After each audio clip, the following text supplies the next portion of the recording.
La fille du chauffeur privé a remplacé son père au travail après sa maladie, mais quand le PDG l'a vu, il est tombé follement amoureux. Les immeubles de Montreuil, avec leurs façades vieillies et leurs balcons encombrés de plantes en pot, formaient le décor familier de Claire Dubois depuis sa plus tendre enfance.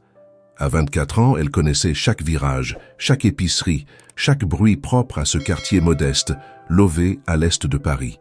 Fille unique de Jean-Luc Dubois, chauffeur privé depuis plus de 15 ans pour une société de technologie installée près de la Défense, elle avait grandi entre les récits silencieux d'un homme discret et la mélodie d'un quotidien sans éclat. Claire n'était pas du genre à se plaindre. Elle avait appris très tôt à observer plutôt qu'à parler, à comprendre sans poser trop de questions.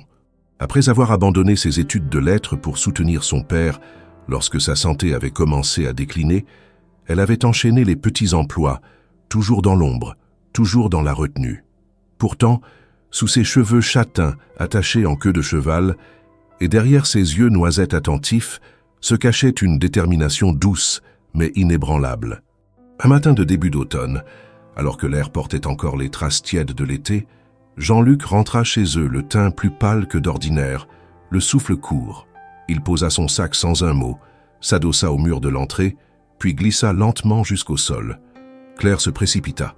Le diagnostic fut sans appel, une infection pulmonaire nécessitant un repos strict. Les médecins étaient clairs.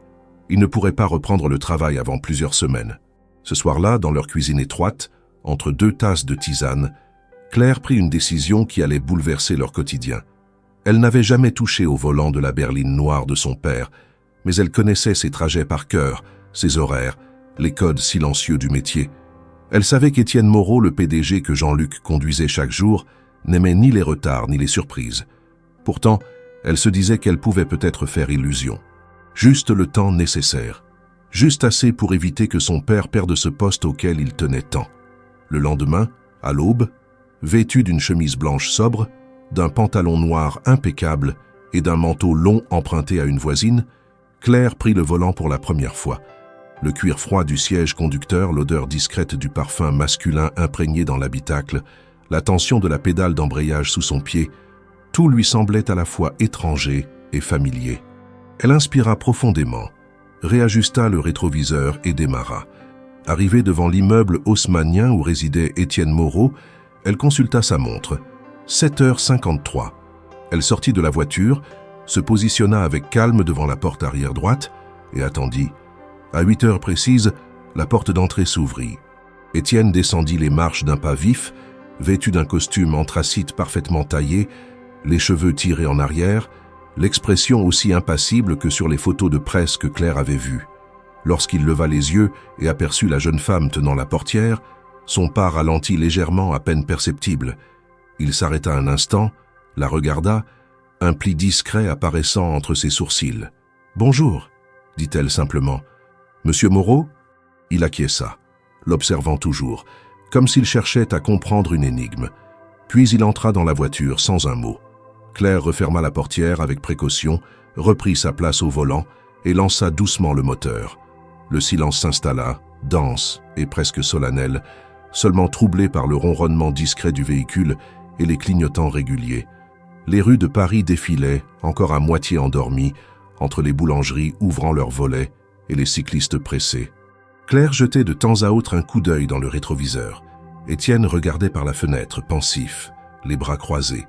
Elle se concentra sur la route, déterminée à accomplir son devoir du mieux possible. À l'approche du boulevard Haussmann, il prit la parole, sa voix grave tranchant avec le silence installé. « Vous êtes la fille de Jean-Luc » Elle acquiesça, sans détourner les yeux. « Il est malade », expliqua-t-elle simplement. « Il m'a demandé de le remplacer quelques jours. Je suis désolé si cela pose un problème. » Il resta silencieux quelques secondes, puis répondit d'un ton neutre. « Non, ce n'est pas un problème. » Le reste du trajet se fit sans un mot.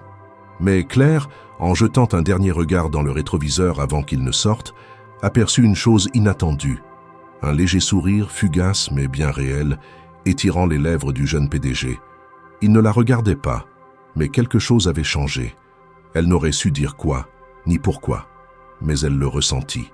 Comme si, sans le savoir, elle venait de franchir une frontière invisible. Elle gara la voiture à l'endroit habituel, coupa le moteur et attendit qu'il sorte. Étienne descendit, jeta un regard furtif dans sa direction, puis disparut dans le hall du bâtiment en marbre. Claire resta un instant immobile, le cœur battant mais le visage impassible. Elle ne savait pas ce qui l'attendait les jours suivants. Mais elle pressentait, sans pouvoir l'expliquer, que rien ne serait plus tout à fait comme avant. Le lendemain matin, Claire s'était levée plus tôt que nécessaire. Elle avait passé une grande partie de la nuit à repenser à son premier trajet, à l'échange bref mais marquant avec Étienne Moreau, à ce moment étrange où, dans le rétroviseur, elle avait cru surprendre quelque chose d'inattendu sur son visage, une curiosité naissante, peut-être même une forme d'étonnement qu'il n'avait pas pris la peine de dissimuler, mais au réveil, elle avait tout remis à sa place. Elle était là pour rendre service à son père, rien de plus. Ce monde n'était pas le sien. Elle n'avait aucune raison d'imaginer autre chose. Vêtue d'une tenue encore plus sobre que la veille, elle s'installa au volant à 7h45 précise. Comme la veille, elle quitta Montreuil, traversa la ville avec aisance, esquiva les embouteillages avec la dextérité acquise dans l'observation silencieuse des trajets paternels. Paris s'éveillait lentement, ses rues se remplissant de cette agitation prévisible et rassurante.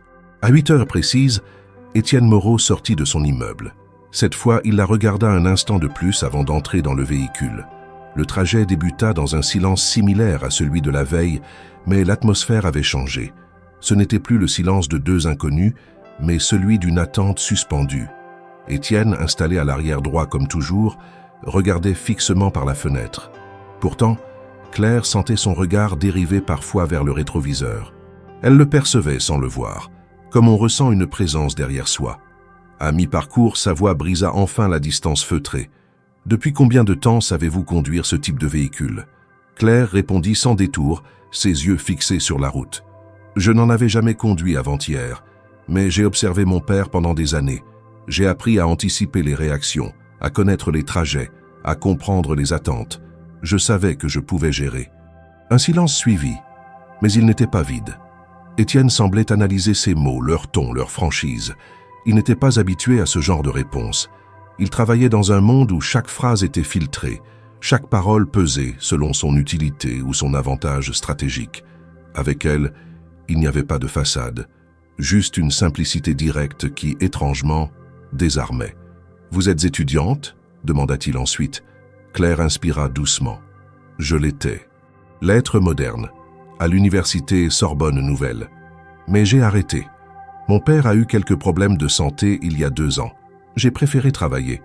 On n'a pas vraiment de famille pour nous aider. » Elle ne regrettait pas sa décision, mais c'était la première fois qu'elle la formulait aussi simplement. Étienne ne répondit rien. Elle sentait pourtant que chaque mot qu'elle avait prononcé s'était imprimé quelque part en lui. Ils arrivèrent devant l'immeuble de l'entreprise quelques minutes plus tard. Étienne mit un instant avant de sortir. Lorsqu'il ouvrit enfin la porte, il se tourna légèrement vers elle. « Je vous remercie, Claire. » C'était la première fois qu'il prononçait son prénom. Le 3e jour fut différent. Au lieu du traditionnel silence, Étienne parla presque dès le début du trajet. Il évoqua la météo, les embouteillages sur le périphérique, la fermeture de certaines lignes de métro. Des banalités, certes, mais dites avec une légèreté inattendue. Claire répondait brièvement, poliment. Elle ne savait pas comment interpréter ce changement d'attitude, mais elle décida de ne pas lui donner plus d'importance qu'il n'en méritait. Pourtant, à la fin du trajet, Étienne demanda « Je peux faire une requête particulière ?» Claire acquiesça, surprise. « À partir de demain, j'aimerais que ce soit vous, et non un autre chauffeur qui m'accompagne, même si votre père revient. Cela ne pose pas de problème ?» Claire, déstabilisée, hésita une fraction de seconde avant de répondre. Ce n'était censé être que temporaire. Mon père reprend vite, je pense. Je le sais, mais je préfère que ce soit vous, si vous êtes d'accord, évidemment. Elle accepta sans savoir pourquoi. Peut-être parce qu'il l'avait regardée autrement. Peut-être parce qu'il ne lui parlait pas comme à une subordonnée. Peut-être parce qu'elle ne voulait pas encore retourner à ce quotidien de petits boulots sans âme. Les jours suivants s'enchaînèrent avec une régularité étrange. Chaque matin, elle le conduisait, toujours ponctuel, toujours concentré. Mais les silences devinrent moins lourds, les conversations plus fréquentes. Étienne posait des questions anodines, puis parfois plus personnelles. Elle répondait avec la même honnêteté discrète, sans chercher à plaire, sans chercher à séduire. Et peut-être était-ce cela justement qui le troublait. Un soir, alors qu'elle le déposait devant un événement professionnel dans un hôtel particulier du 16e arrondissement, Étienne resta un instant dans la voiture avant de descendre. Il observait son propre reflet dans la vitre, pensif. « Claire, dit-il en posant la main sur la poignée de la porte, est-ce que vous avez déjà pensé à ce que vous feriez si vous aviez la liberté de tout recommencer à zéro ?» Elle tourna légèrement la tête vers lui, surprise. « Je ne sais pas, répondit-elle. Peut-être ouvrir une petite librairie, loin d'ici, à Arles ou à Dinan. Quelque chose de simple, un endroit où les gens viennent encore parler de livres sans chercher à impressionner. » Il la regarda et cette fois ses yeux trahirent quelque chose, un trouble, une faille, comme si cette idée, pourtant banale, avait réveillé en lui un souvenir qu'il pensait oublier. « C'est une belle idée », murmura-t-il. Puis il sortit de la voiture et disparut dans la lumière dorée de l'entrée. Ce soir-là, Claire rentra à Montreuil avec un poids étrange sur la poitrine. Elle ne comprenait pas ce qui se passait, mais elle sentait que quelque chose avait glissé, que cette ligne invisible entre deux mondes, entre deux vies, venait de se fissurer. Elle n'avait rien cherché, elle n'avait rien demandé. Mais Étienne Moreau n'était plus seulement le patron de son père. Il devenait peu à peu une présence qu'elle ne pouvait plus ignorer. Et elle savait, au fond d'elle, que cette situation ne pourrait durer longtemps sans conséquence. Les journées s'enchaînaient avec une régularité presque troublante. Claire arrivait chaque matin à l'heure exacte, souvent quelques minutes en avance, comme si elle redoutait de laisser place au moindre imprévu. Elle avait pris l'habitude d'ajuster légèrement le rétroviseur intérieur avant de démarrer, non par nécessité de visibilité, mais parce que c'était là qu'elle pouvait parfois croiser, fugitivement, le regard d'Étienne. Ces échanges visuels n'étaient jamais prolongés, toujours discrets, mais ils suffisaient à troubler l'équilibre précaire qu'elle s'efforçait de maintenir. Étienne, de son côté, ne faisait plus semblant de l'ignorer. Il lui parlait désormais presque chaque jour, sur un ton neutre mais sincère, posant des questions dont la légèreté initiale cachait un intérêt plus profond. Il ne cherchait pas à la flatter, ni à la déstabiliser. Il cherchait à comprendre, à saisir pourquoi cette jeune femme, aux vêtements simples et au regard franc, occupait soudain ses pensées au milieu des contrats à plusieurs millions d'euros, des réunions stratégiques et des jeux de pouvoir incessants. Elle ne ressemblait à personne de son entourage. Elle n'avait ni l'arrogance ni l'ambition affichée de celle qu'il croisait dans les dîners professionnels, et c'est justement ce décalage qui le fascinait, bien malgré lui. Au fil des trajets, il commença à remarquer des détails qui, autrefois, lui auraient échappé. La manière dont Claire jetait des coups d'œil curieux à travers les vitres, comme si chaque rue de Paris lui racontait une histoire. La façon dont elle écoutait attentivement ses paroles, sans jamais chercher à les commenter ou à les corriger. Son silence respectueux, mais jamais vide. Elle n'était pas en train d'attendre qu'il la remarque. Elle vivait simplement ce rôle temporaire, avec une rigueur tranquille qui lui donnait une aura d'authenticité rare.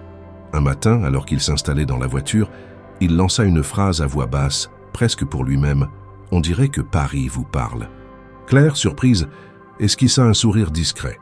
C'est une ville bavarde. Il faut juste apprendre à l'écouter.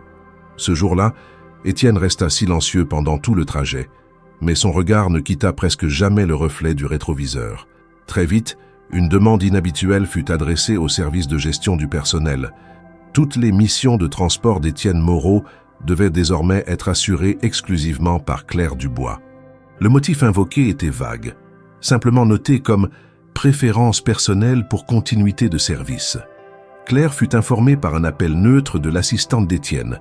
Elle accepta sans poser de questions, bien qu'un mélange de satisfaction et de méfiance s'était installé en elle. Elle ne savait pas si elle devait être flattée ou inquiète. Jean-Luc, toujours convalescent à la maison, accepta la situation avec pragmatisme.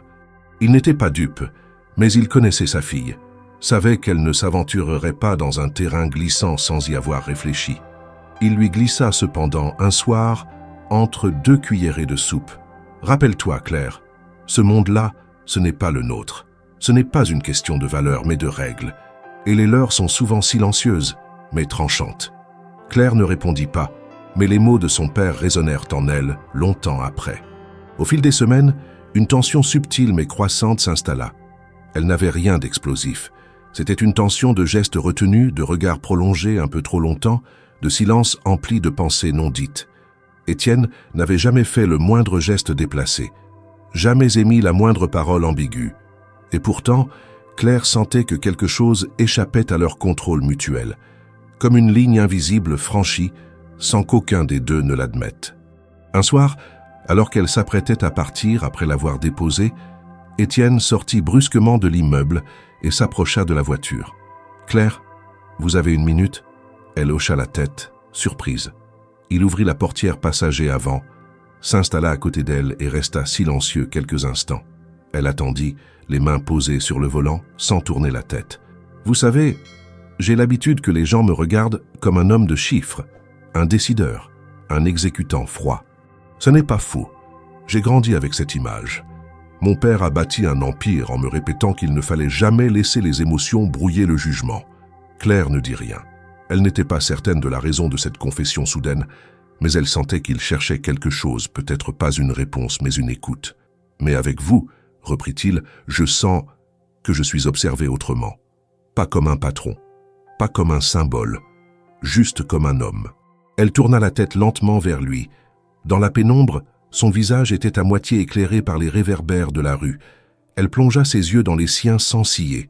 « Peut-être parce que je n'ai rien à gagner à vous voir autrement. » Il la fixa encore un moment, puis sourit faiblement, un sourire mélancolique, presque résigné. « C'est pour cela que je ne veux plus que ce soit quelqu'un d'autre qui me conduise. » Il descendit sans ajouter un mot, referma la portière doucement, puis disparut à nouveau dans la nuit parisienne. Claire, immobile, sentit un frisson parcourir son dos. Ce qu'elle avait pressenti depuis plusieurs jours se confirmait. Étienne Moreau n'était plus seulement intrigué. Il était attiré, désarmé, troublé. Et elle, malgré tous ses principes, malgré sa prudence, n'était pas certaine de pouvoir rester indifférente encore longtemps. Ce lien, né dans le silence d'un habitacle luxueux, prenait une forme de plus en plus claire, et bien que ni l'un ni l'autre ne l'ait nommé, il devenait évident que ce jeu discret entre deux mondes si différents ne pourrait se poursuivre sans risque. Car si la curiosité d'Étienne se transformait en quelque chose de plus fort, de plus profond, alors Claire allait devoir choisir, rester fidèle à sa place ou oser franchir la limite, au prix d'un bouleversement qu'elle ne pourrait jamais anticiper. Le ciel de Paris s'assombrissait lentement, recouvrant les toits d'ardoise d'une teinte bleutée presque irréelle. Le vent glissait entre les ruelles étroites de Saint-Germain-des-Prés, brassant les feuilles mortes, au rythme du pas rapide des derniers travailleurs pressés de rentrer chez eux. Claire, quant à elle, s'apprêtait à effectuer son dernier trajet de la journée. Étienne avait eu une réunion tardive avec les actionnaires de la branche européenne et, comme souvent ces dernières semaines, il avait insisté pour qu'elle l'attende. Elle n'en avait pas discuté avec Jean-Luc, préférant épargner à son père les détails d'une proximité qui, bien qu'inofficielle, commençait à devenir trop évidente. Il était un peu plus de 22 heures lorsque les portes vitrées du bâtiment s'ouvrirent. Étienne sortit en ajustant sa cravate d'un geste mécanique. Il semblait épuisé, mais pas tendu, plutôt absorbé. Il s'installa à l'arrière du véhicule sans dire un mot. Claire démarra, suivant la route habituelle vers son domicile. Mais à mi-chemin, alors qu'il traversait le pont Alexandre III, Étienne rompit le silence avec une voix plus douce que d'habitude. « Vous avez mangé quelque chose ce soir ?» Claire, concentrée sur la circulation encore dense, malgré l'heure tardive, répondit simplement « Non, je comptais préparer quelque chose en rentrant. Ce n'est pas grave. » Un silence, suivi d'un soupir presque imperceptible. « Il est tard, et vous avez déjà fait plus que votre part aujourd'hui. Il y a un petit restaurant discret non loin d'ici, pas très formel. Si cela ne vous met pas mal à l'aise, j'aimerais vous y inviter, pour vous remercier. » Claire hésita. Chaque fibre de son corps lui hurlait de refuser poliment. Elle savait qu'accepter ce dîner reviendrait à briser une barrière qu'elle avait jusqu'alors protégée avec soin. Mais elle savait aussi qu'un refus trop abrupt pourrait installer une distance différente, plus froide, que même elle ne souhaitait pas réellement. Alors, après quelques secondes, elle répondit sans détour « D'accord, mais seulement si ce n'est pas un dîner d'affaires déguisé. » Étienne sourit légèrement, soulagé. « Je vous le promets, aucune stratégie ce soir, juste deux personnes qui mangent après une longue journée. » Le restaurant était discret, presque invisible depuis la rue. Une enseigne modeste, quelques tables en bois clair, des murs tapissés de livres anciens. Le genre d'endroit que l'on ne découvre que par recommandation ou pur hasard. Le serveur les installa à une table dans un coin calme, près d'une étagère bancale où reposaient des volumes fatigués de poésie française. Le menu était court, simple, entièrement rédigé à la main sur un tableau noir.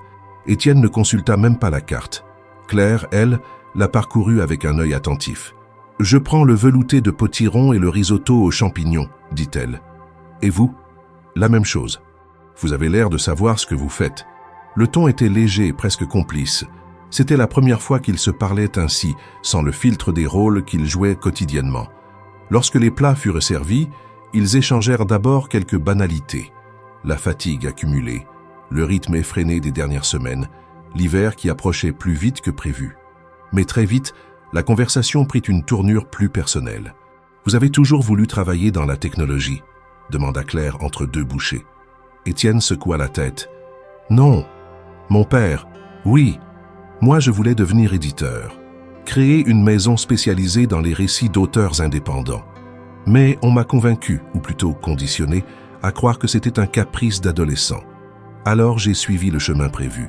L'école de commerce, les stages internationaux, le poste de direction, les responsabilités, et maintenant, me voilà. À gérer des portefeuilles que je ne lis même plus en détail. » Claire l'observait avec une intensité silencieuse. Ce qu'il disait était sans fioriture. Il ne cherchait pas à l'impressionner.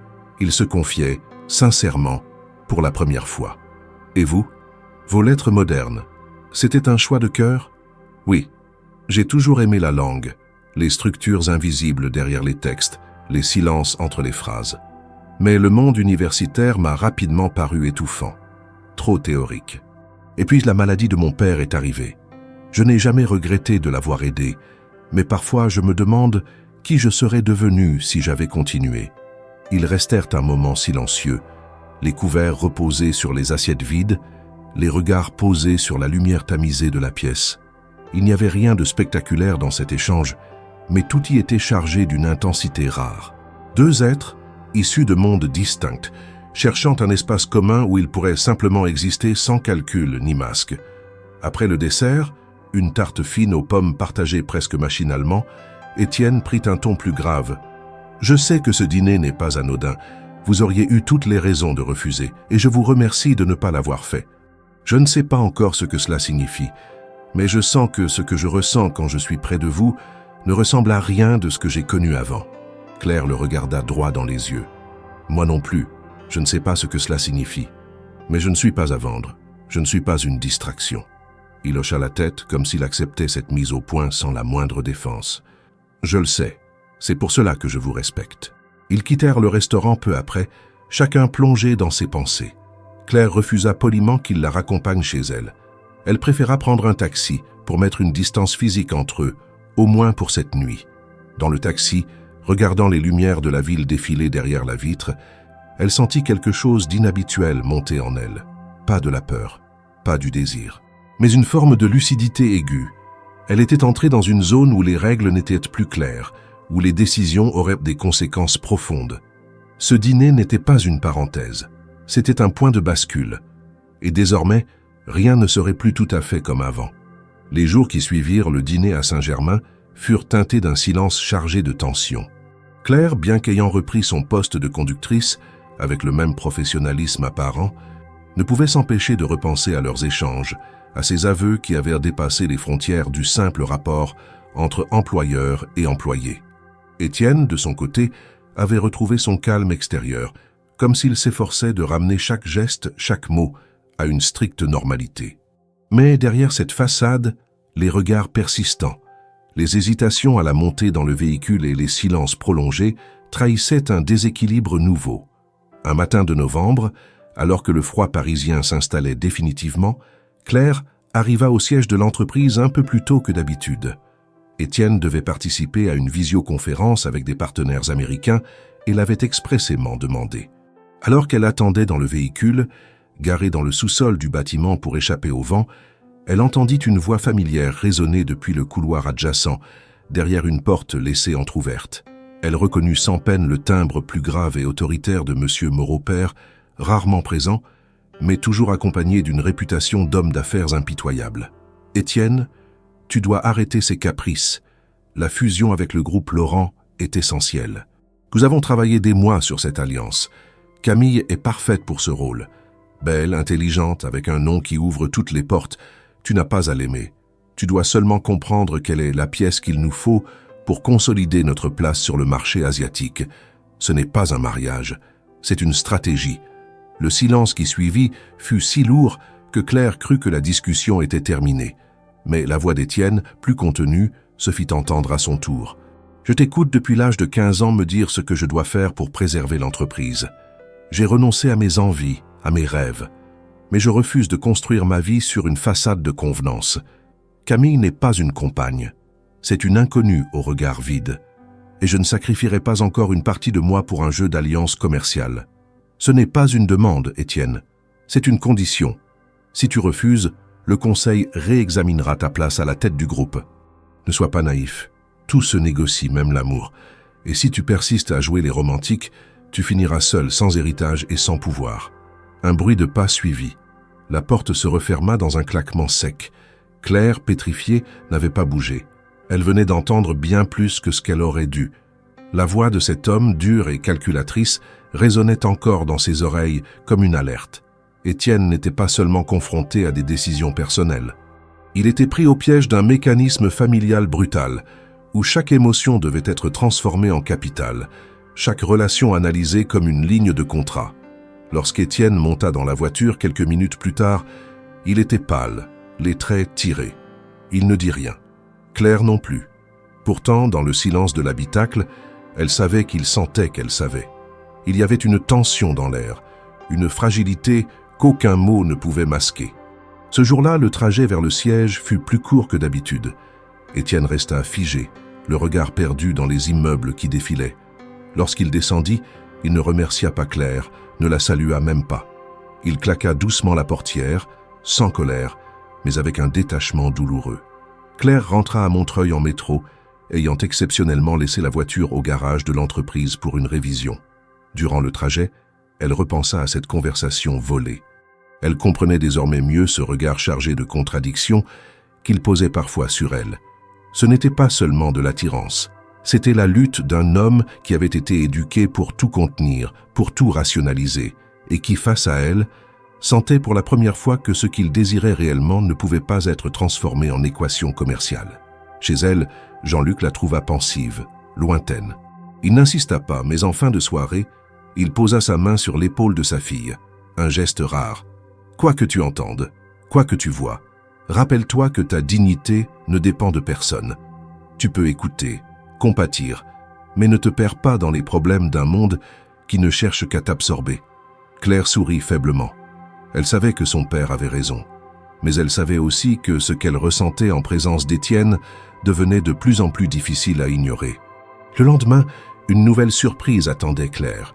En entrant dans le hall de l'entreprise pour déposer des documents oubliés dans la voiture, elle croisa Camille Laurent. Grande, impeccablement habillée, son visage lisse comme un masque et ses talons claquant sur le marbre du sol, Camille incarnait tout ce que Claire n'était pas. Le prestige, l'élégance calculée, la prestance sociale. Elle se présenta brièvement, d'une voix froide en tant que consultante en images, chargée d'optimiser la communication du groupe dans la perspective d'un projet stratégique à l'international. Mais Claire vit immédiatement dans son regard qu'elle n'était pas dupe. Camille ne venait pas pour donner des conseils d'image. Elle venait prendre position. Et elle avait déjà identifié Claire comme une anomalie dans un monde où tout devait rester sous contrôle. Le mépris à peine voilé avec lequel Camille la traita, les regards de haut en bas, les questions faussement polies, tout indiquait qu'elle cherchait à la déstabiliser. Mais Claire, droite, calme, ne laissa rien paraître.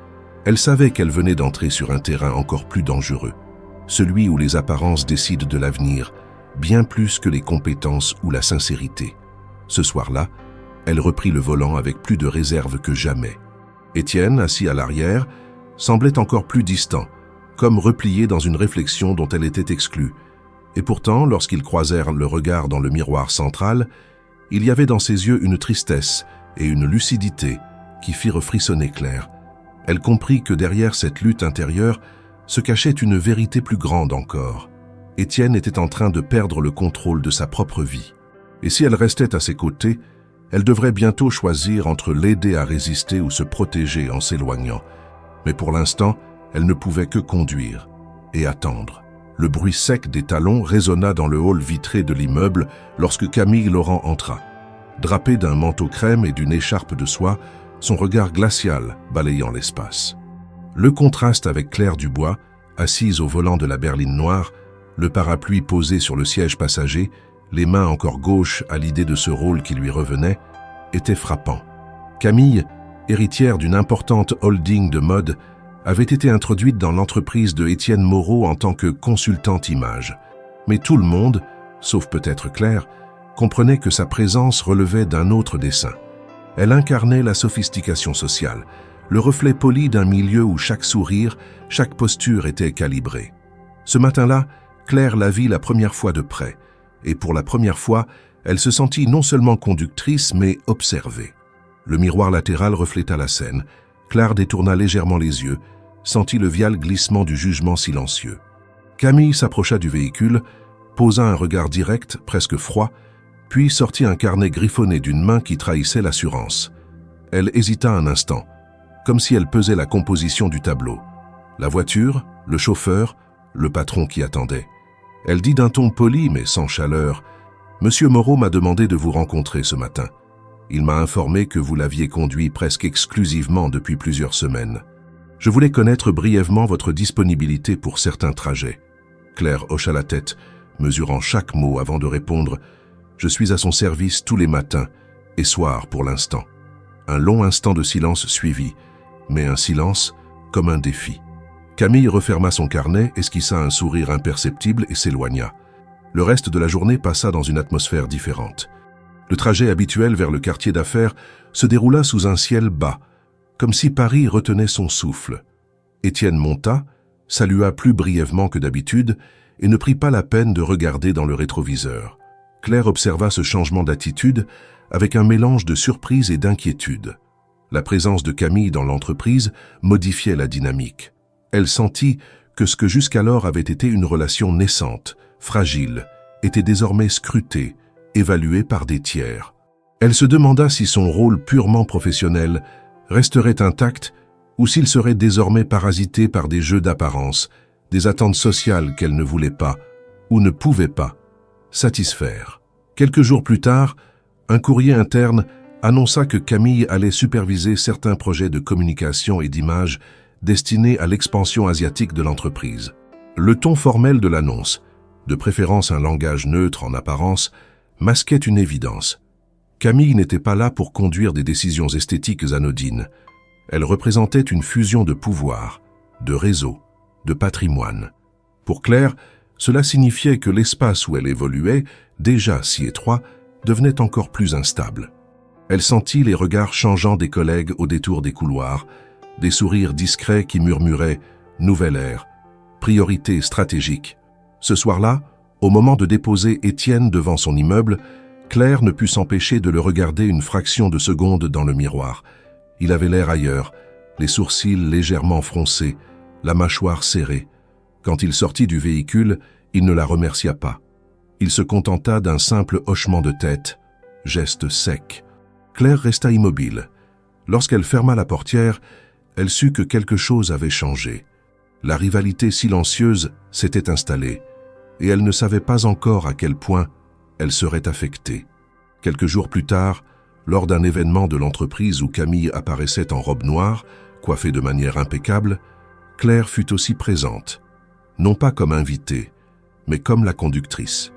Elle attendait dans le hall près de la voiture, scrutant sans le vouloir le va-et-vient des invités fortunés, des actionnaires élégamment vêtus, tandis que Camille frayait son chemin entre les groupes, échangeait des mots polis, tissait des contacts. Un instant, la main de Camille frôla la poignée de l'un des sièges de la voiture. Claire tendit l'oreille. Elle entendit la voix de Camille dire à quelqu'un « Oui, le chauffeur est toujours la même. Mais j'aimerais proposer un renouvellement pour assurer qu'aucune relation personnelle ne se développe. » Le ton était neutre, mais l'intention était claire. Claire sentit un pic de colère monter, mais elle garda le visage impassible. Elle comprit que son rôle risquait de glisser, de perdre son innocence, de devenir l'enjeu d'un jeu où elle ne souhaitait pas participer. Le soir, en rentrant à Montreuil, Elle trouva Jean-Luc assis, silencieux, la télévision allumée sans son. Elle posa sa veste, s'assit près de lui et lui raconta brièvement l'atmosphère qu'elle vivait. Il l'écouta attentivement, sans la moindre interruption. Lorsqu'elle termina, il posa sa main sur le dossier du canapé et dit « Tu savais que ça arriverait. Dans ce monde, la compétence ne suffit pas. Il faut être nombre, être visible, être acceptable. » Claire secoua légèrement la tête. « Je ne veux pas être acceptable. Je veux être. » Il lui sourit, triste mais fier. « Alors fais-le comme toi seul tu peux le faire. » La semaine suivante, le trio se retrouva malgré lui dans la voiture, Claire au volant, Étienne à l'arrière droit, et Camille installée sur le siège passager avant, apparemment invitée pour un échange informel. L'ambiance était électrique mais parfaitement polie. Étienne conduisit sans un mot. Camille parla distraitement du temps, de projets, de la position de l'entreprise dans l'industrie asiatique. Elle ne s'adressa pas directement à Claire, ne prononça pas son nom. Mais chaque phrase contenait un sous-texte. Claire laissa couler son regard sur les vitres, immobile, écoutant, observant. Elle se rendit compte que ce billet allé dans cette zone de confrontation était une nouvelle étape, et elle savait qu'elle ne pourrait plus rester simple spectatrice. Lorsque la voiture s'arrêta devant l'immeuble d'Étienne, Camille sortit en claquant la portière, se retournant pour donner un dernier regard à Claire. Ce regard ne contenait ni haine, ni amitié, mais une évaluation, une prise de note silencieuse. Étienne sortit sans un mot, sans la remercier. Claire resta un moment immobile, puis redémarra, retourna vers Montreuil, le cœur lourd. Elle se rendit compte que la simplicité qu'elle avait chérie jusque-là se trouvait désormais menacée. Elle ne savait pas encore comment réagir. Elle ne savait pas encore jusqu'où cette rivalité irait, mais elle savait que tout ce qu'elle avait voulu éviter, d'être le pion dans un jeu de statut, se profilait désormais devant elle. Et face à cela, elle devait choisir, se retirer, affirmer sa place ou se laisser emporter. La route du retour fut sombre, la ville silencieuse, excepté le cliquetis régulier des essuie-glaces. Claire sentit un froid différent cette fois. Ce n'était pas celui de l'hiver approchant, mais celui d'un monde qui se fermait autour d'elle. Elle attendit, sachant que la partie venait de commencer. Le silence qui régnait dans la voiture n'était plus celui d'un trajet paisible ou professionnel. Il était devenu lourd, épais, presque étouffant. Claire n'ignorait plus rien des regards en coin, des sous-entendus circulant dans les couloirs de l'entreprise, ni des allusions de Camille, de plus en plus présentes dans l'entourage d'Étienne. Ce qui, quelques semaines auparavant, n'était qu'un déséquilibre discret s'était transformé en territoire miné. Elle ne pouvait plus ignorer l'inconfort qui l'accompagnait du matin au soir, cette sensation d'être observée, pesée, comparée, comme si sa simple présence dérangeait l'ordre établi. Elle n'avait jamais eu l'intention de s'imposer. Depuis le premier jour, son seul objectif avait été de protéger son père, de préserver sa place, de maintenir l'équilibre fragile de leur quotidien. Mais les choses avaient pris une tournure différente, sans qu'elle ne le cherche. Étienne lui avait ouvert un espace inattendu, une zone de dialogue, de complicité même, qui l'avait déstabilisée, parfois émue, mais aussi profondément troublée. Ce qu'elle croyait pouvoir gérer avec froideur s'était révélé plus complexe, plus dangereux.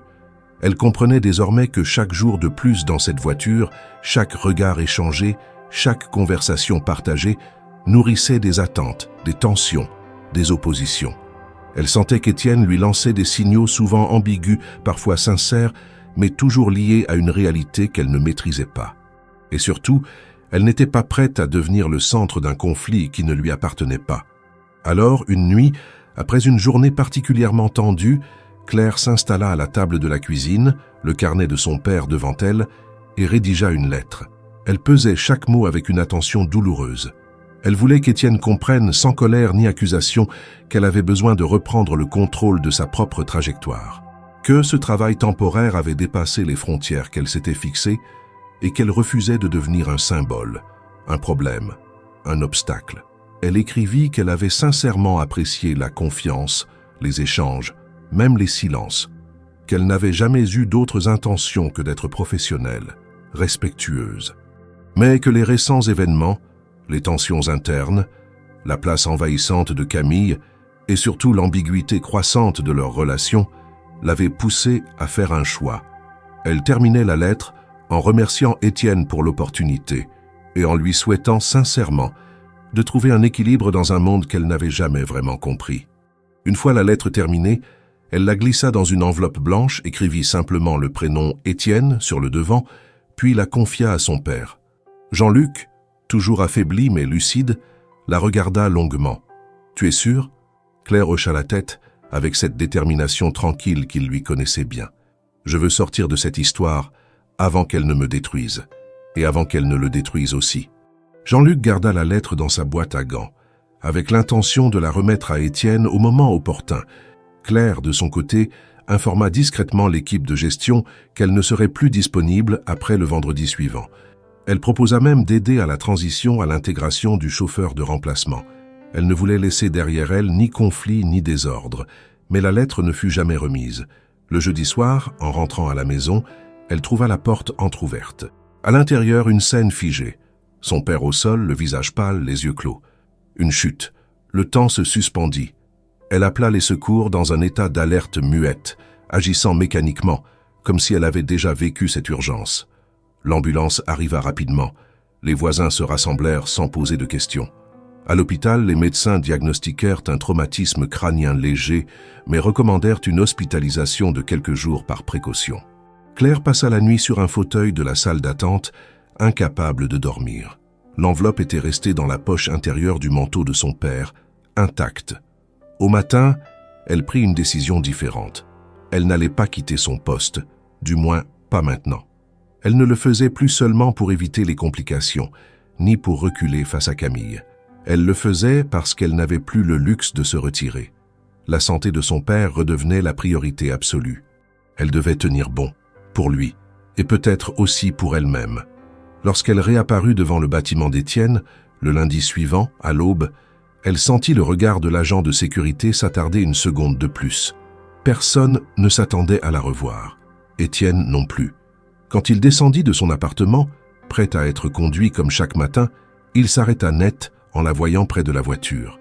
Il s'approcha, lentement, comme s'il doutait de la réalité de sa présence. « Claire, je pensais que... » Elle répondit avant qu'il ne finisse. « Il y a eu un contretemps. Mon père a eu un accident. Je reprends temporairement jusqu'à ce que la situation soit stable. » Étienne parut abasourdi, inquiet. « Il va bien ? » « Il est entre de bonnes mains. Mais il aura besoin de temps. Alors pour l'instant, je suis là. » Il hocha la tête sans insister, mais son regard trahissait une émotion qu'il s'efforçait de contenir. Une sorte de soulagement, mêlé de culpabilité. Ils reprirent la route dans un silence chargé de signification. Claire, concentrée sur la conduite, sentit plusieurs fois le regard d'Étienne dans le miroir. Il ne disait rien, mais elle savait qu'il se posait 1000 questions. Pourquoi était-elle revenue ?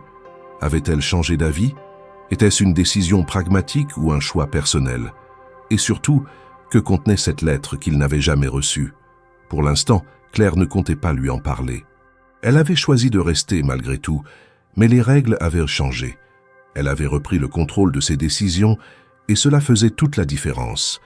Peu importait ce que Camille pensait, peu importaient les pressions du père d'Étienne ou les rumeurs internes. Elle allait terminer ce qu'elle avait commencé à sa manière, et le moment venu, elle déciderait de la suite, sans regret, sans dépendance, et surtout, sans laisser à quiconque le pouvoir de dicter la valeur de sa présence. L'hôpital public de Saint-Antoine avait cette odeur particulière que Claire avait toujours redoutée, un mélange de désinfectant, de fatigue humaine et de tension contenue.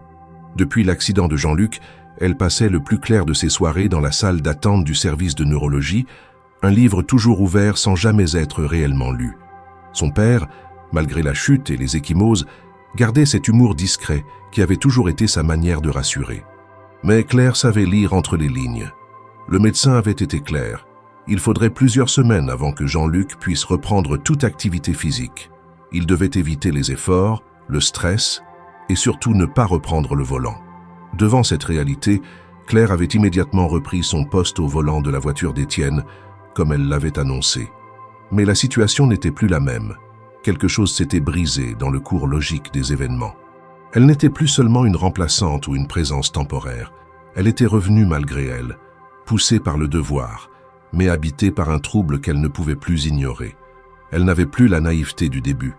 Elle connaissait maintenant les tensions internes, les regards pesants, les conversations qui ne lui étaient pas destinées mais qu'elle avait surpris. Elle savait exactement où elle mettait les pieds. Étienne l'avait accueillie sans commentaire, mais son attitude avait changé. Le matin où il la vit de nouveau au volant, il afficha une surprise sincère, mêlée d'un soulagement palpable.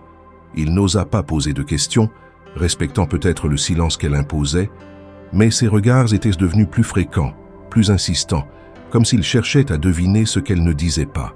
Ce n'était plus un jeu de séduction ou de curiosité. C'était autre chose. Une inquiétude, peut-être, ou une forme de culpabilité. Le jour où Claire reprit le volant, elle avait retiré la lettre qu'elle avait confiée à Jean-Luc. L'enveloppe était froissée, les bords abîmés par les jours passés dans une poche de manteau. Elle la relut seule, dans la cuisine silencieuse de leur appartement, avant de la brûler dans le petit évier en inox, sans hésitation. Ce qu'elle avait écrit ne lui convenait plus. Ce n'était pas un retrait. Ce n'était pas une démission. C'était un aveu prématuré d'une douleur qu'elle refusait désormais de nourrir. Le travail reprit avec une routine presque mécanique. Les trajets matinaux, les allers-retours vers les sièges sociaux, les hôtels particuliers, les dîners d'affaires. Claire exécutait chaque tâche avec une précision professionnelle, mais le silence entre elle et Étienne était plus lourd qu'avant. Il n'était pas vide.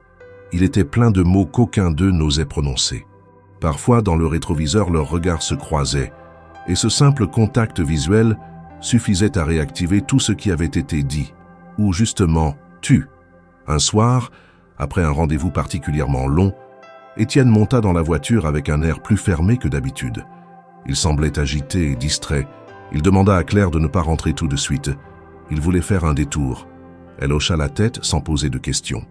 Ils roulèrent longtemps, à travers les rues désertes de Paris, jusqu'à ce qu'il lui demande de s'arrêter sur les quais, près de la Seine, là où les lampadaires diffusaient une lumière tamisée sur les pavés humides. Il ne descendit pas. Il resta silencieux quelques minutes, puis enfin il parla. « Je n'ai pas lu la lettre, mais je sais qu'il y en avait une. Je l'ai vue dans la poche de votre père, à l'hôpital. Je n'ai pas voulu la prendre, j'ai attendu qu'on me la donne. Et elle ne m'a jamais été remise. » Claire ne répondit pas immédiatement. Elle fixait la scène, son courant tranquille, indifférent au drame des hommes. « Parce que j'ai changé d'avis, parce que ce que j'ai écrit ce jour-là n'est plus vrai aujourd'hui, et parce que j'ai compris que parfois, les mots que l'on croit nécessaires deviennent obsolètes avant même d'être lus. » Étienne hocha lentement la tête. « Vous n'aviez pas à revenir. Vous auriez pu disparaître. J'aurais compris. Mais je ne suis pas revenu pour vous. Je suis revenu pour mon père. Et maintenant je reste pour moi. Parce que je veux choisir quand partir. Et non pas être poussé dehors par le regard d'une autre ou par les calculs de votre conseil d'administration. » Le silence qui suivit fut lourd mais différent, moins douloureux, plus vrai. Étienne se redressa légèrement sur son siège, les mains croisées sur ses genoux. « J'ai laissé Camille s'installer dans cette entreprise comme on pose un pion sur un échiquier, parce que c'est ce que mon père attendait, parce que c'était la suite logique de ce qu'on m'avait appris à être. Mais je n'ai jamais voulu de cette vie. Je suis fatigué de feindre que tout cela a un sens. » Claire ne détourna pas les yeux. Elle ne voulait plus se cacher. « Et pourtant, vous continuez à jouer, parce que je ne sais pas comment faire autrement. » Cette confession, simple, presque douloureuse, frappa Claire plus qu'elle ne l'aurait imaginé. Elle voyait devant elle non plus le PDG distant, mais un homme cerné par ses propres contradictions. Et dans cet instant suspendu, elle comprit qu'il n'y aurait pas de solution simple, pas de dénouement parfait, seulement des choix, difficiles, progressifs, mais essentiels. Ils reprirent la route sans un mot, la ville s'endormant autour d'eux. Quand Étienne descendit du véhicule, il s'attarda un instant, la main sur la portière. « Merci d'être revenue, Claire. » Elle ne répondit pas, pas par indifférence, mais parce qu'elle savait que ce merci n'était que le début d'une série de vérités que chacun d'eux allait devoir affronter. Et elle préférait qu'il les affronte, non pas pour elle, mais pour lui-même. Ce soir-là, alors qu'elle rentrait à Montreuil, le moteur silencieux de la voiture résonnant comme une mélodie familière, Claire sentit que quelque chose avait basculé. L'accident de son père n'avait pas seulement modifié sa trajectoire, il avait révélé la fragilité de tous les équilibres. Et désormais, plus rien ne pourrait rester figé, ni les sentiments, ni les postes, ni les masques. La pluie tombait finement sur les vitres de la berline noire stationnée au bord du trottoir, déposant une couche humide sur le pare-brise et dessinant des traînées d'eau sous les essuie-glaces silencieux. Ce mardi matin, Paris semblait enveloppé dans un brouillard gris et la lumière pâle des lampadaires se mêlait à celle du jour naissant, sans parvenir à chasser complètement l'obscurité. Claire attendait Étienne, comme chaque matin depuis son retour. Elle observait distraitement les passants, les visages encore endormis, les épaules haussées contre le froid. Mais ce matin-là, elle sentait que quelque chose approchait. Elle le devinait au ton du message qu'il lui avait envoyé la veille, plus bref, plus personnel. Elle le sentait dans le regard insistant qu'il lui avait lancé la veille au soir, lorsqu'elle l'avait déposé sans un mot. Lorsqu'il entra dans la voiture, Étienne n'attendit pas que le véhicule démarre. Il resta quelques secondes silencieux, les yeux fixés sur le tableau de bord, les mains posées sur ses genoux. Claire garda les yeux sur la route, les deux mains sur le volant. Ce silence-là n'était pas une attente polie. C'était le prélude d'une décision. Il finit par parler d'un ton calme, presque clinique. « Claire, il faut qu'on parle, pas en tant que chauffeur et client, pas en tant que collègue, mais en tant que deux personnes qui savent qu'il se passe quelque chose. » Elle ne détourna pas les yeux. « Je vous écoute. » Il inspira lentement, pesant chacun de ses mots. « Depuis le début, je vous ai observé. Pas comme on observe quelqu'un pour le juger, mais parce que vous êtes différente. Vous êtes entrée dans ma vie comme un élément étranger à tout ce que je connaissais. Et j'ai laissé faire. J'ai voulu comprendre pourquoi cette étrangeté me semblait apaisante, même quand elle me mettait mal à l'aise. Mais je dois être honnête, ce n'est pas que de la curiosité. Ce n'est plus un simple trouble. » Claire ne répondit pas immédiatement. Elle tourna lentement la clé de contact et la voiture démarra. Ils prirent la route sans se parler, mais la tension avait changé de nature. Étienne continua. « Vous m'avez vu dans mes silences, dans mes contradictions. Vous avez entendu des choses que peu de gens dans cette entreprise savent. Et malgré ça, vous êtes restée droite. Vous ne m'avez jamais demandé d'explication. Vous ne m'avez jamais jugé. Mais je ne peux pas continuer comme si de rien n'était. » Elle freina doucement à un feu rouge, puis tourna légèrement la tête vers lui. « Qu'est-ce que vous attendez de moi, Étienne ?» Le fait qu'elle prononce son prénom, sans hésiter, le frappa visiblement. Il marqua un temps, comme pour s'adapter au changement de ton. « Je ne sais pas. Je ne vous demande pas de faire un choix, ni de prendre un risque. Mais je veux comprendre. Pourquoi avez-vous voulu partir? Et pourquoi êtes-vous revenu ?»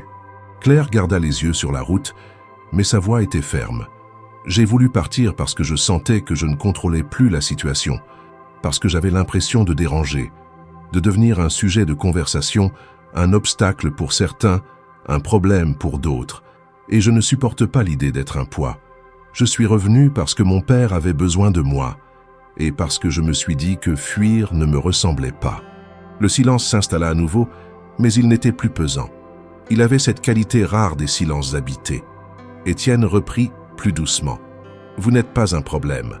Vous êtes la seule chose qui m'est parue vraie depuis des mois. Je vis dans un monde de façades, de compromis, de décisions froides. Avec vous, je ne joue pas un rôle, et c'est précisément ce qui me fait peur. » Elle se gara doucement sur le bas-côté, dans une rue plus calme, et coupa le moteur. Elle se tourna vers lui, les mains croisées sur ses genoux. « Je ne vous ai jamais demandé de me voir. Je n'ai jamais cherché à entrer dans votre monde. Mais je suis là maintenant, et je refuse de faire semblant. Si vous cherchez quelqu'un pour vous fuir, ce ne sera pas moi. Mais si vous attendez de moi que je joue un rôle dans un scénario déjà écrit, alors il vaut mieux que je m'en aille. » Étienne baissa les yeux. Il semblait réfléchir. Lorsqu'il releva la tête, son regard avait changé. « Je ne veux pas que vous partiez, mais je ne peux pas vous promettre que ce sera facile. Je ne suis pas habitué à vivre selon ce que je ressens. J'ai appris à obéir à la logique, à l'intérêt, au plan. Les sentiments ne font pas partie de ce plan. Alors il faudra apprendre à improviser, dit-elle simplement. » Il sourit, mais c'était un sourire triste, presque incrédule. « Vous rendez les choses à la fois plus claires et plus compliquées, parce que je ne triche pas. Et je n'attends rien de vous. Je veux juste être respecté pour ce que je suis, pas pour ce que je pourrais représenter dans vos luttes internes. » Ils restèrent quelques minutes sans bouger, chacun perdu dans ses pensées. Puis Claire remit le moteur en marche et reprit la route vers le siège de l'entreprise. Lorsqu'ils arrivèrent, Étienne posa la main sur la poignée, mais ne sortit pas tout de suite. « Je ne sais pas où tout cela va nous mener, mais je vous demande une chose. Ne me laissez pas me réfugier derrière mes habitudes. Continuez à me parler comme aujourd'hui, même si ça me dérange, même si ça me déstabilise. » Claire acquiesça, sans un mot. Étienne sortit alors du véhicule, referma la portière et s'éloigna d'un pas plus lent que d'habitude. Ce jour-là, Claire se sentit à la fois épuisée et renforcée. Ce n'était pas une victoire, ni une défaite. C'était un point d'équilibre fragile, bâti sur une vérité nue, sans promesse, sans illusion. Et cela suffisait, pour l'instant. Le jeudi après-midi était froid et clair, l'air chargé de cette tension sèche propre au jour où quelque chose est sur le point de basculer. Dans les couloirs feutrés de l'entreprise Moreau, le personnel parlait à voix basse, le ton plus prudent qu'à l'accoutumée. Une réunion exceptionnelle avait été convoquée par Gérard Moreau, le père d'Étienne. Actionnaire majoritaire et fondateur du groupe, retiré officiellement depuis quelques années, mais toujours présent à chaque décision importante. Officiellement, la réunion concernait la réévaluation de la stratégie de fusion avec la holding Laurent. En réalité, chacun savait qu'il s'agissait d'une mise au point entre le père et le fils, avec Camille Laurent comme témoin nécessaire et outil d'équilibre. Claire, qui n'avait aucune raison d'assister à cette réunion, l'ignora autant que possible. Elle restait à sa place, prête à conduire Étienne à la fin de son entretien, mais cette fois, son cœur battait plus vite. Elle avait vu l'expression de son visage ce matin-là, tendu, crispé. Elle l'avait entendu murmurer à son assistante qu'il fallait affronter les choix et pas seulement les chiffres. Elle savait que ce jour n'était pas anodin. Et même si elle n'était pas censée en faire partie, elle pressentait que ce qui se jouerait dans cette pièce affecterait tout le reste. La salle de réunion au dernier étage était vaste, vitrée, donnant sur la skyline parisienne. À l'intérieur, autour de la longue table de chêne, se trouvait Gérard Moreau, assis en bout de table, Camille Laurent à sa droite, impeccable dans un tailleur gris perle, et Étienne, en face d'eux, les mains croisées devant lui, visiblement tendu mais décidé. Les autres membres du conseil étaient connectés à distance, visages figés sur les écrans disposés le long du mur. Gérard prit la parole sans détour. « Nous sommes à une étape décisive. Le marché asiatique nous attend. Le groupe Laurent apporte un portefeuille solide, une image internationale. Camille est prête à représenter notre union devant les actionnaires. Ce que nous attendons de toi, Étienne, c'est un engagement clair, pas seulement un accord économique, un engagement visible, personnel. » Camille ne parla pas, mais elle jeta un regard vers Étienne, mélange de neutralité polie et d'attente stratégique. Elle savait jouer son rôle sans en faire trop. Elle n'avait besoin d'aucun geste théâtral.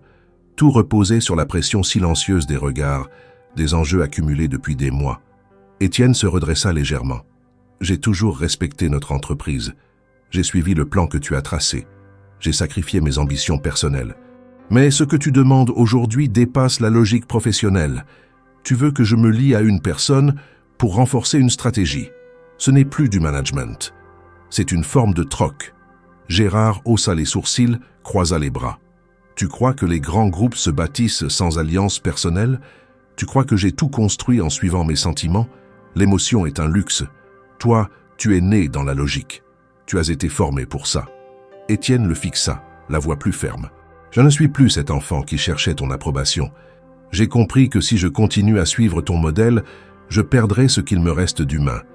Je ne peux pas m'engager dans une mascarade. Camille mérite autre chose qu'un accord sans cœur. Et moi, je mérite autre chose qu'un mariage d'affaires. » Le silence fut long. Camille gardait le visage impassible, mais ses doigts jouaient nerveusement avec l'anneau discret à sa main droite. Elle comprenait que la scène lui échappait. Étienne ne suivrait pas le scénario prévu. Elle n'était pas humiliée, ce n'était pas son tempérament, mais elle sentait que sa place dans l'échiquier se réduisait. Gérard se leva lentement, sa voix plus froide. « Alors tu refuses ? Je refuse de sacrifier ma vie privée pour ton confort d'actionnaire. Si cela signifie que je perds ma place ici, alors soit. Je suis prêt à en assumer les conséquences. » Le conseil, à l'écran, resta figé. Aucun commentaire ne fusa. Le silence des visages éloignés était plus révélateur que 1000 protestations. Le message était passé. Étienne venait de poser une frontière. Il venait de briser une chaîne. Lorsqu'il sortit de la salle, les épaules raides mais le regard droit, Claire était là. Elle s'était levée en le voyant approcher, prête à ouvrir la portière comme d'habitude, mais il s'arrêta devant elle, immobile. « C'est fait, » dit-il. « Et maintenant ? Maintenant, je vais devoir décider si je veux rester dans une entreprise où on ne m'autorise pas à être un homme, ou si je préfère repartir à zéro. » Claire ne répondit rien. Elle se contenta de prendre le volant, de démarrer en silence. Le trajet fut long, traversant les boulevards haussmanniens baignés d'une lumière d'automne. Étienne gardait les yeux rivés à la fenêtre. Il ne parlait plus. Mais dans ce silence, Claire comprenait ce qu'il affrontait. L'idée de tout perdre, peut-être pour la première fois, s'enfilait. En le déposant, elle tourna brièvement la tête. Ce n'est pas la perte qui fait peur, c'est de découvrir qu'on s'est trompé de combat. Étienne la regarda, surpris. Puis il hocha la tête. « Je pense que je commence à comprendre la différence. » Il sortit sans autre mot, mais son pas avait changé. Il n'était plus pressé, ni mécanique. Il était celui d'un homme qui ne savait pas encore ce qu'il allait faire, mais qui savait enfin ce qu'il ne voulait plus devenir. Et pour Claire, cela suffisait à lui redonner une forme de respect qu'aucune réussite ne lui avait jamais inspirée. La nouvelle tomba un lundi matin dans un mail bref adressé à tous les membres de la direction, puis relayé au reste des employés. Étienne Moreau, président-directeur général du groupe Moreau Technologies, annonçait son retrait temporaire de ses fonctions, le temps de permettre une transition adaptée à l'évolution stratégique de l'entreprise et à la nécessité de se recentrer sur des priorités personnelles. Aucune précision, aucun développement. Le ton était formel, presque froid, mais dans les couloirs, l'effet fut immédiat. Les conversations se mirent à fuser, les suppositions aussi. Certains parlèrent de rupture avec les actionnaires, d'autres de conflit familial, d'autres encore d'épuisement ou de manœuvres tactiques. Mais tous sentaient que quelque chose de profond venait de se produire. Claire lut l'information sur son téléphone en attendant dans la voiture vide garée devant l'immeuble. Elle ne fut pas surprise. Elle avait vu jour après jour Étienne se heurter à des murs invisibles, se fatiguer de compromis qu'il ne supportait plus. Elle savait que cette décision n'était pas impulsive. Elle était le fruit d'une lassitude accumulée, d'un besoin vital de se libérer. Pourtant, malgré cette compréhension, elle sentit une vague d'inquiétude monter en elle. Parce que cette fois, elle ne savait pas où il était allé, ni ce qu'il comptait faire. Et surtout, elle ne savait pas s'il reviendrait. Elle passa la journée sans nouvelles. Aucun message, aucun appel. Elle conduisit une autre personne du bureau ce jour-là, comme si tout était revenu à la normale. Mais rien ne l'était. Elle rentra à Montreuil avec un sentiment de vide, sans que son père n'ait besoin de lui poser de questions. Jean-Luc, rétabli mais encore prudent dans ses déplacements, observait sa fille avec la sagesse tranquille de ceux qui ont vu le monde trop souvent tourner à l'envers. Le soir, alors qu'elle s'apprêtait à aller se coucher, son téléphone vibra. Un message. Court. « Peux-tu me retrouver demain à 11h, rue de Charonne, devant le numéro 38 ? Je veux te montrer quelque chose. Étienne. » Le lendemain, Claire arriva à l'adresse indiquée. Une devanture discrète, aux vitres masquées par du papier Kraft. Sur la porte, un simple panneau manuscrit « Travaux en cours, ouverture prochaine ». Étienne l'attendait vêtu simplement, sans costume, sans attaché-case. Il sourit en la voyant, un sourire sans défense, presque libéré. « C'est ici, l'endroit dont je t'ai parlé un jour, tu te souviens? Une maison d'édition pour auteurs indépendants. Ça fait des années que j'en rêvais. Mais jusqu'à présent, je ne m'étais jamais autorisé à y croire. Maintenant, je peux. » Claire observa la façade, les murs encore bruts, l'intérieur en chantier. Elle l'imagina soudain rempli de livres, de manuscrits, de discussions passionnées autour de textes oubliés. Elle sentit quelque chose se détendre en elle, pas un soulagement immédiat, mais une promesse de réalité. « Tu as vraiment quitté la direction ?» demanda-t-elle. « Oui, j'ai remis mes fonctions entre les mains du conseil. J'ai conservé mes parts, mais je me suis retiré de la gestion. Mon père ne m'a pas retenu. Il a compris que c'était inutile et que je n'étais plus manipulable. » Claire croisa les bras s'appuyant contre la vitrine. « Et maintenant, tu deviens éditeur du jour au lendemain ?»« Non, je deviens apprenti. Je veux comprendre, apprendre. Je veux construire quelque chose qui m'appartienne, et j'aimerais que tu en fasses partie. » Elle le regarda interloquée. « Moi ? Tu m'as dit un jour que tu voulais une librairie ou un espace de lecture. Tu m'as parlé de ta passion pour la littérature. Je me suis dit que tu pourrais être la personne idéale pour sélectionner les textes, pour créer une ligne éditoriale sincère. Tu n'aurais pas de rôle décoratif. Tu serais associé au projet dès le départ. En égal. » Le mot résonna. Égal. Claire ne répondit pas tout de suite. Elle entra dans le local, marcha lentement parmi les étagères encore inexistantes, les murs à nu, les câbles électriques qui pendaient. Elle sentit une énergie brute, le genre d'endroit où tout peut commencer. Elle ferma les yeux un instant, comme pour ancrer cette sensation. « Je ne veux pas être une caution artistique, » dit-elle enfin. « Je ne veux pas que ce projet soit une reconversion dorée ou un caprice. Ce ne sera pas le cas. Ce lieu sera un travail. Un vrai, exigeant. Je n'attends pas que tu dises oui maintenant. Mais je veux que tu saches que si tu acceptes, ce ne sera pas par hasard.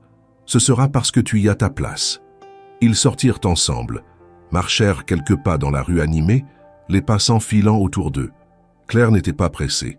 Elle sentait que cette proposition ne venait pas d'un homme amoureux ou perdu. Elle venait d'un homme qui avait, pour la première fois, choisi par lui-même. Ils s'arrêtèrent devant une terrasse encore vide. Étienne commanda 2 cafés, et le silence entre eux fut paisible, non plus chargé de tension ou de non-dit. Quand elle le regarda enfin, elle dit calmement « Je vais réfléchir, mais sache que ce que tu viens de me proposer a plus de valeur que tout ce que j'ai entendu depuis longtemps. Alors prends le temps, mais sache que je ne le fais pas pour te garder près de moi. Je le fais parce que je crois en ce que tu peux apporter à ce projet. Et à moi !» Claire sourit, une expression discrète mais pleine de sens. « C'est la première fois que quelqu'un me propose quelque chose sans me demander de me transformer. » Étienne acquiesça, et cette fois, il ne chercha pas à répondre. Il savait que certaines phrases méritent de rester suspendues sans être commentées. Ce jour-là, Claire rentra chez elle avec un sentiment nouveau, une ouverture, une brèche dans la rigidité du quotidien. Pour la première fois, elle envisagea l'avenir non pas comme une fuite ou une adaptation, mais comme un espace possible, pas parfait, pas garanti, mais réel. Et cela suffisait. L'espace situé rue de Charonne changeait lentement d'allure. Les murs, autrefois nus, prenaient couleur sous les couches de peinture claire. Les ouvriers entraient et sortaient, transportant des planches, installant des luminaires, ajustant les étagères prévues pour accueillir des centaines de livres. Au milieu du chantier organisé, Étienne se déplaçait avec concentration, parlant avec les artisans, prenant des notes, envoyant des messages. Il n'était plus le PDG pressé, entouré de collaborateurs silencieux. Il était un homme engagé dans quelque chose de tangible, de concret. Et surtout, il n'était plus seul. Claire avait dit oui. Sa réponse avait été sobre, sans effet dramatique. Lors d'un appel quelques jours après leur dernière rencontre, elle avait simplement dit « Je suis prête à essayer, pas pour te faire plaisir, pour moi ». Depuis, elle passait ses journées sur place, entre les cartons de livres d'auteurs indépendants qu'elle avait aidé à choisir, les manuscrits proposés qu'elle lisait le soir dans sa chambre et les échanges avec des graphistes pour les premières couvertures.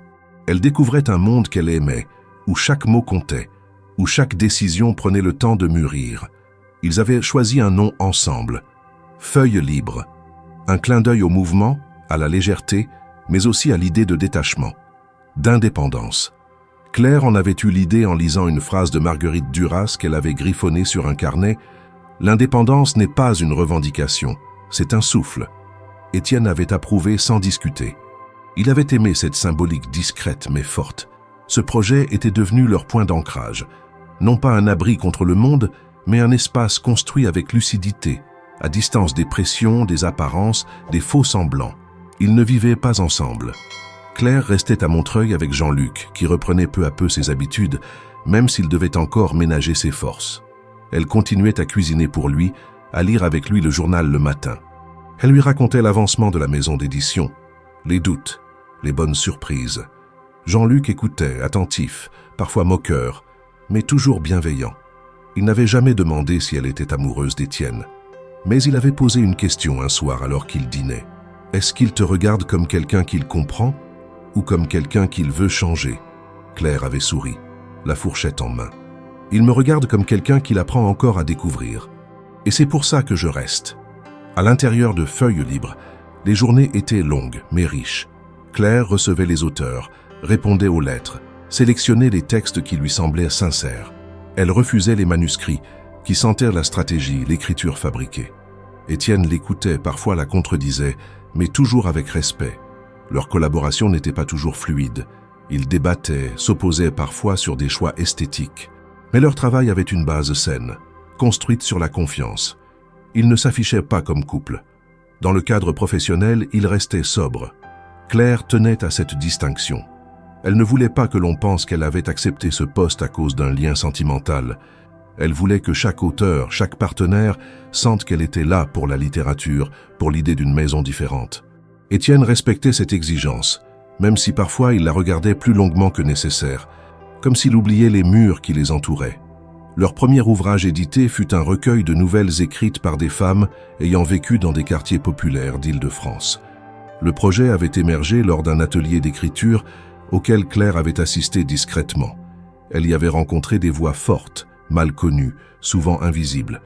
Elle avait proposé à Étienne d'en faire le point de départ de leur ligne éditoriale. Il avait accepté sans hésitation.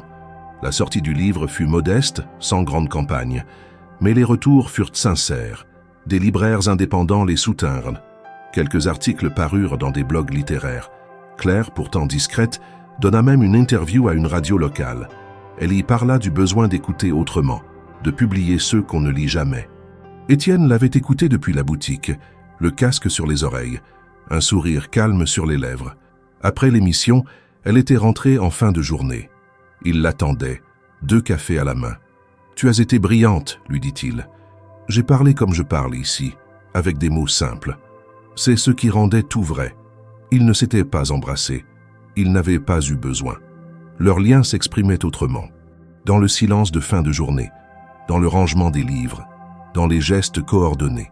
Claire comprenait peu à peu que l'amour ne s'exprimait pas toujours dans les déclarations ou les gestes spectaculaires. Il pouvait aussi exister dans les décisions, dans les espaces partagés, dans les silences bienveillants. Ce premier choix, celui de rester, de bâtir un projet commun, d'aimer sans renier sa propre identité, n'était pas un saut dans l'inconnu. C'était une avancée lucide, construite. Et pour Claire, cela suffisait à donner un sens à tout ce qui avait précédé. Pour la première fois, elle n'était ni l'ombre d'un autre, ni une remplaçante. Elle était là parce qu'elle avait choisi d'y être, et parce que quelqu'un en face avait choisi de ne pas la transformer.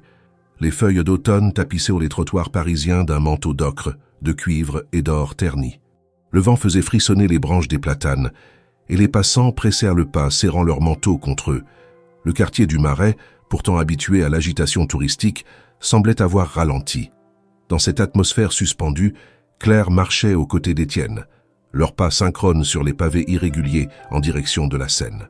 Ils venèrent de quitter la boutique de Feuilles Libres, où un groupe d'élèves du lycée voisin avait passé l'après-midi à feuilleter les nouveaux ouvrages et à discuter littérature avec une fraîcheur qui avait fait sourire Claire.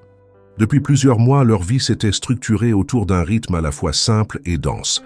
Les réunions de sélection éditoriale, les visites chez les imprimeurs, les échanges avec les libraires indépendants, les retours de lecteurs, parfois enthousiastes, parfois critiques, mais toujours attendus avec sincérité.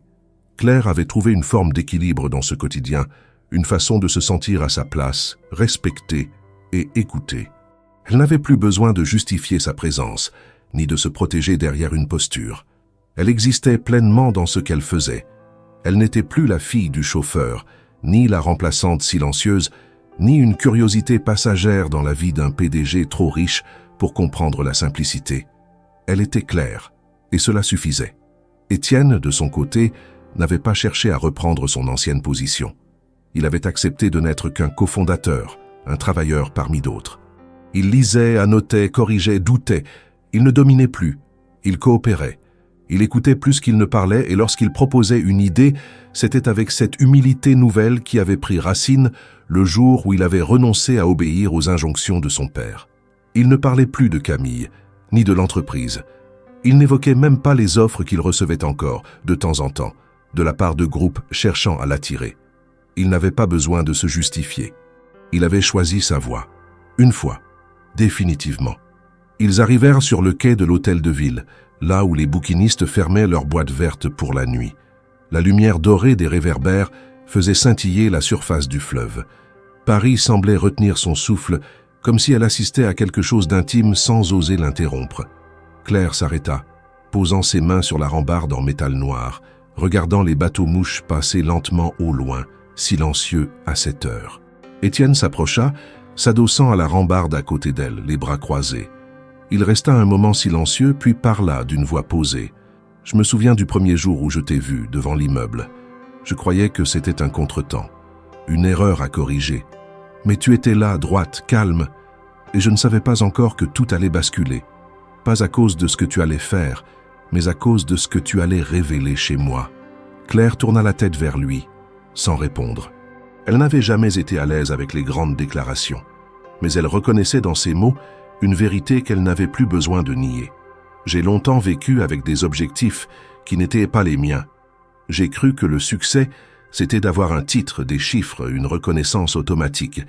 Mais rien de tout ça ne m'a jamais rendu heureux. Et c'est en te regardant vivre selon ta propre mesure que j'ai compris ce que je voulais vraiment. Il se redressa, se tourna vers elle et la fixa. Son regard était stable, sans incertitude. Je ne veux plus avancer dans une direction qui t'ignore. Je ne veux plus prendre de décisions qui ne te comptent pas. Ce n'est pas une demande, ni une proposition. C'est une promesse. Simple, claire. Je veux une vie qui te contient. Une vie où tu peux exister sans t'effacer. Claire le regarda un long moment. Elle sentit les mots résonner en elle, non comme une surprise, mais comme une réponse attendue. Elle ne pleura pas. Elle ne sourit même pas immédiatement. Elle s'approcha de lui, attrapa doucement sa main et la serra. « Je ne veux pas d'un conte de fées, Étienne. Je ne veux pas qu'on me protège ou qu'on me célèbre. Je veux une vie partagée, avec ses défauts, ses jours ordinaires, ses imprévus. Si c'est ce que tu promets, alors oui, je suis là. Mais je ne veux pas que ce soit une belle histoire.